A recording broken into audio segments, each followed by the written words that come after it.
বিশ্বে অন্য কেউ পারলে আমরাও পারবো। এবং আমাদের মানুষেরা প্রমাণ করেছে এদেশের মানুষ ভালো। তো সমস্যাটা কোথায়? মানুষ যদি ভালো হয় দেশ কেন আগায় না? দেশ তো আগাবে। বাংলাদেশ নামক উড়োজাহাজের ককপিটে যারা বসে আছেন তারা যদি প্রপারলি ডাইভ করেন, তা না হয় দেশ আগাবে। প্যাসেঞ্জার তো আগায় নিতে পারবে না। প্যাসেঞ্জার তো জার্নি এনজয় করবে। আমাদের সমস্যা ওই জায়গায়, সমস্যা আমাদের মাথাগুলোতে। ওই মাথাগুলো আমাদের ঠিক হওয়া উচিত। আর মাথাগুলো ঠিক হওয়ার জন্য আমাদের সততা এবং কমিটমেন্ট লাগবে। আমরা কোনো দলীয় সরকার কায়েম করতে চাই না।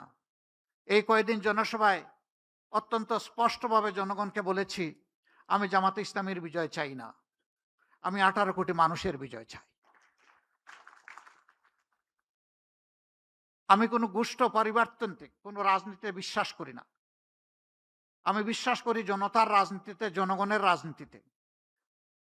এই জন্য আমাদের ইশতেহার তৈরিতে আমরা জনতার কাছে তাদের অভিপ্রায়, অভিমত, আকাঙ্ক্ষা এবং তাদের পরামর্শ আমরা চেয়েছি।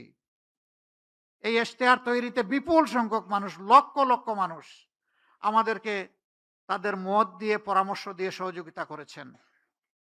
যারা ইশতেহার তৈরি করেছেন আর ইশতেহার তৈরিতে এইভাবে সহযোগিতা করেছেন, আজকের এই মুহূর্তে আমি তাদের সকলের প্রতি গভীর শ্রদ্ধা নিবেদন করছি।